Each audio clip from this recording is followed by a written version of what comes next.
नमस्कार दर्शकों, मेरा नाम है स्वप्निल भट्ट और आज हमारे साथ स्टूडियो में मौजूद हैं ग्रीन मैन या फिर कहें तो हरित ऋषि, जो कि सिर्फ हरे रंग के कपड़े ही पहनते हैं। जी हाँ, मैं बात कर रही हूँ श्री विजयपाल बघेल जी की। बघेल जी पौधा रोपित करने में तो बल दे ही रहे हैं, साथ ही पेड़ों के कटान को रोकने और 10 लाख से भी ज़्यादा पेड़ों को बचाने में सफल रहे हैं। तो चलिए मुलाकात करते हैं ग्रीन मैन से। मैं विजयपाल बघेल पर्यावरण पर बचपन से ही एक जुनून के साथ पेड़ को लगाना और पेड़ को बचाना, ये एक छोटी सी घटना, जिस घटना ने प्रेरणा दी। मैं जब 5वीं क्लास में पढ़ता था तो एक जगह 3 लोग एक पेड़ को काट रहे थे। दादाजी के साथ मेरा जाना हो रहा था, तो पेड़ जब कट रहा था तो वहाँ से कुछ द्रव्य धारा गिर रही थी। तो बच्चे के स्वभाव होता है, कुछ नया दिखाई देता है तो सवाल करना, जिज्ञासावश। तो दादाजी से सवाल किया कि ये क्या हो रहा है। तो दादाजी ने उसको समझाने के तरीके से, बच्चे को समझाने के तरीके से बताया कि ये कट रहा है तो रो रहा है और इसके ये अश्रुधारा है, ये आंसू हैं। जब बच्चे ने ये फील किया उस दर्द को कि जब मास्टर जी एक चांटा मारते हैं तो उसके 4 आंसू टपकते हैं, तो इतनी धारा गिरने के लिए इसको कितना दर्द हो रहा होगा, और खुद महसूस करता है। और क्या बच्चा जिद करता है कि इस पेड़ को नहीं कटना चाहिए और इसको रोकना चाहिए। उससे लिपट कर बच्चा जिद करता है, पेड़ बचता है। तभी से ये प्रेरणा जगी कि पेड़ जीवित प्राणी है और इसको बचाना चाहिए, इसको लगाना चाहिए। बचपन में बीज गुल्लक तैयार किया, जितने घर में फल आते थे उनके बीज इकट्ठा करना। उसके बाद देश में इमरजेंसी का काल आया, तो उस समय पौधारोपण, वृक्षारोपण पूरे देश में बृहद स्तर पर चल रहा था। बाल टोली बना के पेड़ पौधारोपण के लिए बड़े स्तर पे काम हुए। तभी से एक मिशन के रूप में हो गया और आज तक जारी है। सर, आप हमारे दर्शकों को पर्यावरण से संबंधित स्वच्छता के बारे में क्या बताना चाहेंगे? मैं बधाई देता हूं आपके इस चैनल को, क्योंकि ऐसे समय में जो पूरी दुनिया कोविड-19 से प्रभावित होकर बहुत नुकसान, जान का हमने बहुत सारे अपने लोगों को खोया है। ये कोरोना वायरस नेचुरल वायरस नहीं है, ये प्रकृति के साथ छेड़छाड़ करने का नतीजा है। हमने प्रकृति के साथ जो छेड़छाड़ की, मानव ने प्रकृति को जिस तरह से दोहन ने शोषण किया, इस तरह के वायरस आने लगे। और कोविड ने बता दिया कि अभी चेत जाओ, प्रकृति को बचा लो, नहीं तो अभी तो विनाश का एक ट्रेलर टाइप का था, पूरी दुनिया तहस नहस हो जाएगी। देखा था कि लॉकडाउन हुआ, लॉकडाउन में हमने टिमटिमाते तारे देखे।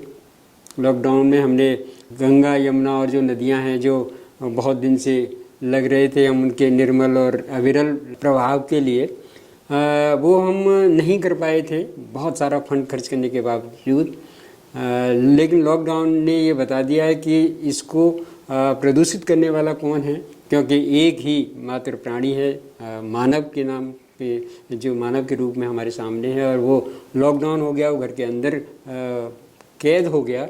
तो हमने ना प्रकृति को मूल स्वरूप में देखा। प्रकृति हमने टिमटिमाते तारे देखे, हमने हिम शिखर, बहुत दूर से हिम शिखर देखे, हमने नदियों को निर्मल बहते देखा, हमने पक्षियों की चहचहाट हमने देखी, हमने पूरे जो हमारा इकोसिस्टम है उस सिस्टम में बायोडाइवर्सिटी को हमने बड़ा रिच उस टाइम पे देखा। तो ये तो सिद्ध हो गया कि केवल एकमात्र मानव ही ऐसा प्राणी है जो इस प्रकृति को नुकसान करता है।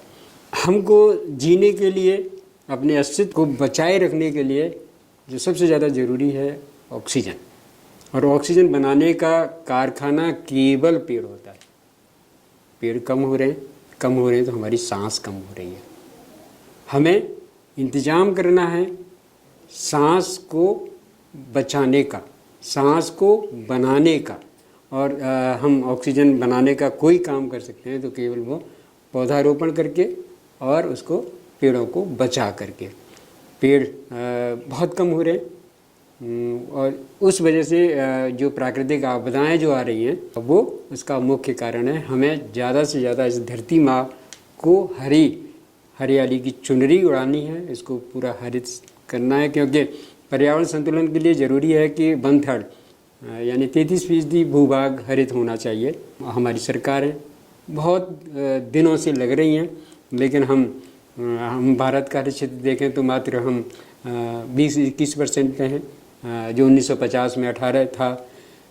हम 70 साल के प्रयासों में भी हम जो हरित क्षेत्र है उसका अनुपात नहीं बढ़ा पाए, क्योंकि यहाँ जो वायुमंडल में एक्यूआई लेवल जो बढ़ता है, जो गैस चैम्बर बनता है, जो हमारे पर्यावरण के अनुकूल जो पौधारोपण है वो भी नहीं हो पा रहा है। हम बहुत सारी ऐसी प्रजातियाँ अब लेके आए हैं जो हमारे प्रकृति के अनुकूल नहीं, हमारी जलवायु के अनुकूल नहीं है।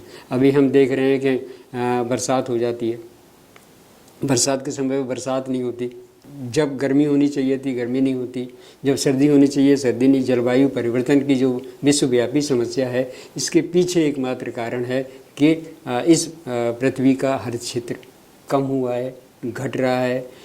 जितने ज़्यादा पेड़ लगेंगे, जितनी हरियाली बढ़ेगी, उतना हमारा पर्यावरण संतुलित रहेगा। हमें सबको लगाना है और बचाना है। मैं आपके माध्यम से अपने सभी दर्शकों से एक निवेदन करता हूँ कि हमें सांस की ज़रूरत हर 3 सेकंड के बाद होती है। हमें खाने की ज़रूरत जब भूख लगती है जब होती है।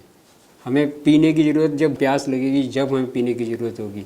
लेकिन हम बिना खाना खाए भी काफ़ी समय तक ज़िंदा रह सकते हैं, हम बिना पानी के ज़िंदा रह सकते हैं, हम बिना मकान के ज़िंदा रह सकते हैं, हम बिना पैसे के ज़िंदा रह सकते हैं, जो अभी कोविड ने बता दिया था। लेकिन हम बिना सांस के 3 सेकंड ज़िंदा नहीं रह सकते।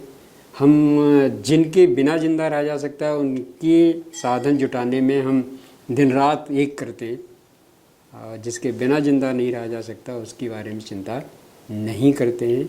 हमें चिंता करनी चाहिए अपने सांस की। और आने वाली पीढ़ी के लिए तो मैं एक चेतावनी के रूप में कहता हूँ कि ऑक्सीजन की मात्रा हमारे वायुमंडल से कम होती जा रही है, और इतनी कम हो रही है कि हम जब स्कूल जाते थे तो हम अपने पानी की बोतल अपने साथ लेके नहीं जाते थे, लेकिन आप लोग जो पीढ़ी है वो उसका बैग में सबसे पहले पानी की बोतल ज़रूरी हो गई है। इस पीढ़ी के साथ पानी की बोतल ज़रूरी हुई है, लेकिन आपकी अगली पीढ़ी जो आएगी उसके कंधे पर ऑक्सीजन का सिलेंडर होगा। क्यों? क्योंकि ऑक्सीजन हमारे वायुमंडल से कम हो रहा है। 21% ऑक्सीजन होना चाहिए, लेकिन हमारे वायुमंडल में ऑक्सीजन की मात्रा आधी है। उसको पूरा करना है। इस पूरा करने की जिम्मेदारी हम सबकी है। हम बहाना ढूंढें, हम अपना जन्मदिन मनाएं तो पौधारोपण करके मनाएं। हम जो भी कुछ भी नया कुछ करना है, हम किसी को अगर गिफ्ट भी दें तो पौधा के रूप में गिफ्ट दें, क्योंकि हमें हमारे जीवन की जो डोर है, हमारी सांस की जो डोर है, उसके साथ जुड़ी है। हमें अपनी अगली पीढ़ी के लिए अगर कुछ छोड़ के जाना है तो हमें ऑक्सीजन बैंक छोड़ के जाना है। हमें संकल्प लेना है कि हम पौधा रोपण करेंगे, हम पेड़ बचाएंगे, हम पॉलीथीन को भी ना कहेंगे, हम पानी की भी बूंद बचाएंगे जो हमें अपने लिए ज़रूरी है। और इन कामों को करने के लिए कोई कहेगा तो ही करना ज़रूरी नहीं है, ये हमको खुद करना है, क्योंकि हमें खुद बचना है और फिर अगली पीढ़ी के लिए कुछ छोड़ के जाना है। सर, हमने सुना है कि आपका नाम Guinness book of world record में भी दर्ज है, तो इस सफ़र की शुरुआत कब और कहाँ से शुरू हुई? गिनीज बुक्स क्या जितने भी रिकॉर्ड हैं बने हैं पौधा रोपण के मामले में, उनमें सीधा प्रत्यक्ष और अप्रत्यक्ष रूप से अपना योगदान, क्योंकि हम और हमारे जितने भी सहयोगी, हमारे जितने भी इस विचार से सहमत लोग इस अभियान से जुड़े हैं। और हमने बहुत सारे जन अभियान इस तरीके के चलाए कि हमने सबको इस प्रकृति प्रेमी कार्य से जोड़ा, और जितने भी ये रिकॉर्ड बने हैं उन रिकॉर्डों में अपनी भूमिका भी रही है। इसको शुरुआत करने का तो बताया कि हम जब से शुरू हुए पेड़, हमने जाना कि पेड़ में जीवन होता है, हमने जाना कि पेड़ की वजह से हम जिंदा हैं, हमने जाना कि पेड़ हमारे लिए बहुत सोचता है, अपनी बलिदान देता है। ये कागज़ जो बनता है ये भी पेड़ की लकड़ी से ही बनता है। अगर हम जिस भी क्षेत्र में जाएंगे हमारे जीवन में पहली सांस से लेकर आखिरी सांस तक नहीं, हमारे धरती पे आने के 9 महीने पहले से हम प्रकृति के साथ जुड़ जाते हैं, पेड़ के साथ जुड़ जाते हैं, और मरने के 13 दिन बाद तक हम इस प्रकृति के साथ जुड़े होते हैं और किसी के साथ कोई संबंध ऐसा नहीं होता है। और हमको जो 5 तत्व हैं जो हमारे जीवन के लिए ज़रूरी हैं, वो 5 तत्व हमको सीधे तरह से पेड़ हमको देता है। तो ये केवल हमको ये है कि हमारा एक मिशन 125 करोड़ है कि हर आदमी अपने जन्मदिन पे एक पेड़ लगाए, और हम बहुत लोगों तक इस मिशन के माध्यम से हम गए हैं।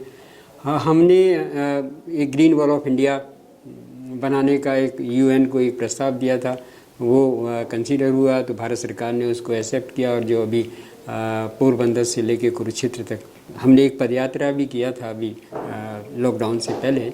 भारत सरकार उस पर तैयार हो गई है, और वो पोरबंदर से पानीपत तक उसको तैयार करने की बात शुरुआत भी हो गई है।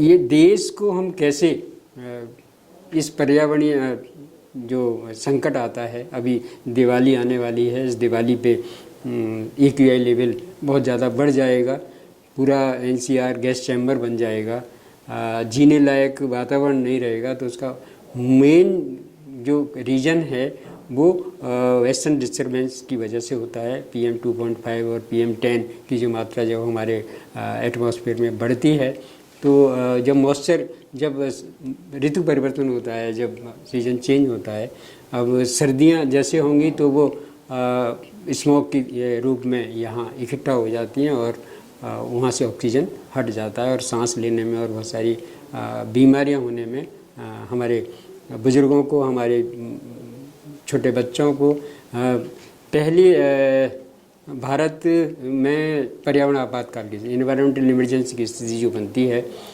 इस स्थिति से निपटने का केवल एकमात्र उपाय है कि हम ज़्यादा से ज़्यादा ऑक्सीजन बनाने के कारखाने लगाएं, और कारखाने यानी कि हम पेड़ लगाएं, यानी कि हम धरती को हरा भरा करें, और तभी हम इस समस्या से निजात पा सकते हैं। नहीं तो गंभीर ग्लोबल वार्मिंग और क्लाइमेट चेंज की जो विश्वव्यापी समस्या है वो हमारे लिए बड़ी ही घातक होगी। बहुत बहुत धन्यवाद बघेल जी आपका हमारे स्टूडियो में आने के लिए। तो दर्शकों, देखा आपने किस तरह हरित ऋषि ने हमें पर्यावरण से महत्वपूर्ण बातें साझा करी, और साथ ही बताया पर्यावरण को कैसे स्वच्छ रखा जा सकता है। अब मुझे भी दीजिए इजाज़त, और ज़्यादा खबरों के लिए देखते रहिए Live 7।